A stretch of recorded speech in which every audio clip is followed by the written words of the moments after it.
ஆண்டவரும் உலக இரட்சகருமாகிய இயேசு கிறிஸ்துவின் இனிய நாமத்தில் யாவருக்கும் என் அன்பின் வாழ்த்துக்கள். தேவன் நமக்கு பயம் உள்ள ஆவியை கொடாமல் பலமும் அன்பும் தெளிந்த புத்தியுள்ள ஆவியையே கொடுத்திருக்கிறார். 2 தீமோத்தேயு 1:7.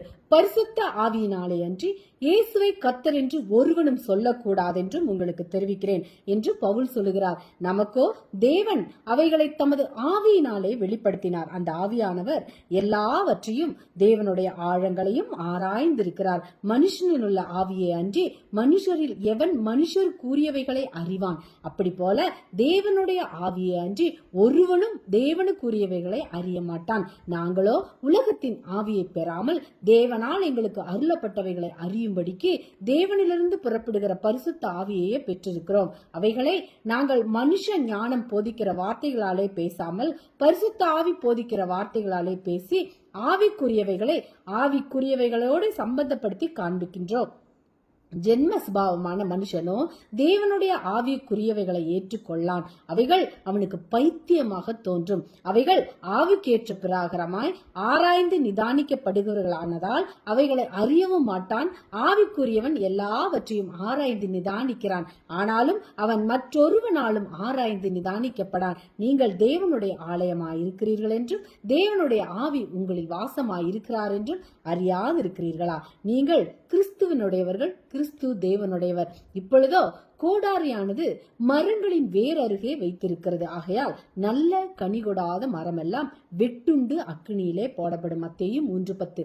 நல்ல மரமானது கெட்ட கனி கொடாது, கெட்ட மரமானது நல்ல கனி கொடாது. அந்தந்த மரம் அதன் கனியினால் அறியப்படும். முச்செடிகளில் அத்திப்பழங்களை பறிக்கிறதும் இல்லை, நெருஞ்சி செடியில் திராட்சை பழங்களை பறிக்கிறதும் இல்லை.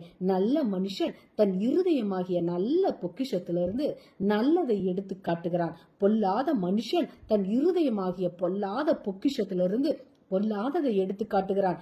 இருதயத்தின் நிறைவினால் அவன் வாய் பேசும். துன்மார்க்கத்தினால் மனுஷன் நிலைவரப்படான். நீதிமான்களுடைய வேரோ அசையாது. துன்மார்க்கன் துஷ்டருடைய வலையை விரும்புகிறான். நீதிமானுடைய வேர் கனி கொடுக்கும். நான் ஏற்ற காலத்தில் மழை பெய்ய பண்ணுவேன். பூமி தன் பலனையும் வெளியில் உள்ள மரங்கள் தங்கள் கனியையும் கொடுக்கும். மனுஷன் மேல் நம்பிக்கை வைத்து மாம்சமானதை தன் புயபலமாக்கி கொண்டு கர்த்தரை விட்டு விலகுகிற இருதயம் உள்ள மனுஷன் சபிக்கப்பட்டவன் என்று கர்த்தர் சொல்லுகிறார். கர்த்தர் மேல் நம்பிக்கை வைத்து கர்த்தரை தன் நம்பிக்கையாக கொண்டிருக்கிற மனுஷன் பாக்கியவான். அவன் தண்ணீர் அண்டையிலே நாட்டப்பட்டதும் கால்வாய் ஓரமாக தன் வேர்களை விடுகிறதும் உஷ்ணம் வருகிறதை காணாமல் இலை பச்சையாயிருக்கிறதும் மழை தாழ்ச்சியான வருஷத்திலும் வருத்தமின்றி தப்பாமல் கனி கொடுக்கிறதுமான மரத்தை போலிருப்பான். எல்லாவற்றை பார்க்கிலும் இருதயமே திருக்குள்ளதும் மகா கேடுள்ளதுமாயிருக்கிறது. அதை அறியத்தக்கவன் யார்? கர்த்தராகிய நானே ஒவ்வொருவனுக்கும் அவனவன் வழிகளுக்கும் செய்கைகளின் பலன்களுக்கும் தக்கதை கொடுக்கும்படிக்கு இருதயத்தை ஆராய்கிறவரும் உள்ளின் திரியங்களை சோதித்தருகிறவமாயிருக்கிறேன் என்கிறார் கர்த்தர். சோர்ந்து போகிறவனுக்கு அவர் பலன் கொடுத்து சத்துவம் இல்லாதவனுக்கு சத்துவத்தை பெருக பண்ணுகிறார். ஏசாயா 40:29.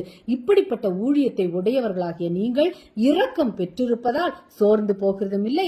வெட்கமான அந்தரங்க காரியங்களை நீங்கள் வெறுத்து தந்திரமாய் நடவாமலும் தேவ வசனத்தை புரட்டாமலும் சத்தியத்தை வெளிப்படுத்துகிறதுனாலே தேவனுக்கு முன்பாக எல்லா மனுஷருடைய மனசாட்சிக்கும் உங்களை உத்தமர் என்று விளங்க பண்ணுகிறார். உங்கள் சுவிசேஷம் மறை பொருளாய் இருந்தால் கெட்டு போகிறவர்களுக்கே அது மறை பொருளாயிருக்கும். நாங்கள் எப்பக்கத்திலும் நெருக்கப்பட்டும் ஒடுங்கி போகிறதில்லை, கலக்கமடைந்தும் மனம் முறிவடைகிறதில்லை, துன்பப்படுத்தப்பட்டும் கைவிடப்படுவதில்லை, கீழே தள்ளப்பட்டும் மடிந்து போகிறதுமில்லை.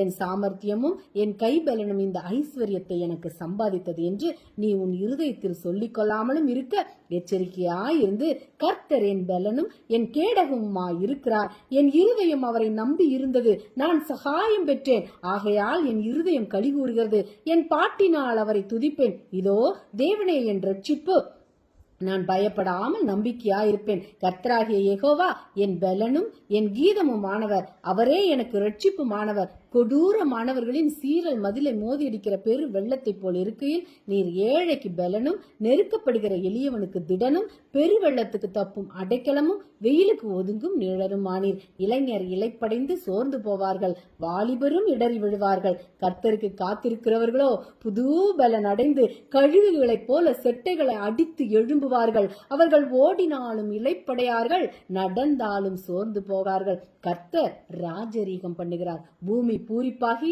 திரளான தீவுகள் மகிழ கடவது. மேகமும் மந்தாரமும் அவரை சூழ்ந்திருக்கிறது, நீதியும் நியாயமும் அவருடைய சிங்காசனத்தின் ஆதாரம். சங்கீதம் 97:1-2. கர்த்தர் நியாயத்தை பூமியில் நிலைப்படுத்தும் மட்டும் இலக்கரிப்பதும் இல்லை, பதறுவதும் இல்லை.